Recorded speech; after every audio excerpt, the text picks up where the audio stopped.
ಇರುಳಿನಲಂದು ಅಮ್ಮನು ಕೆಲಸದೊಳಿಯುತ್ತಿರೆ ಕಂಡು ಗೋಪಿಯು ಪುಟ್ಟುವು ಹೊರಗಡೆ ಬಂದು ಬಾವಿಗೆ ಇಣುಕಿದರು.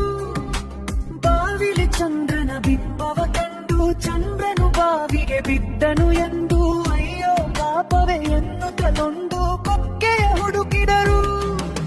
ಚಂದ್ರನ ಮೇಲಕ್ಕೆ ಎತ್ತಲಿಗೆಂದು ಬಾವಿಯ ಹಗ್ಗಕ್ಕೆ ಕೊಕ್ಕೆಯ ಬಿಗಿದು ದೂರದಿ ಗೋಪಿಯ ನಿಲ್ಲಿಸಿ ಕೊಟ್ಟು ಹಗ್ಗವನಿಳಿಸಿದನು.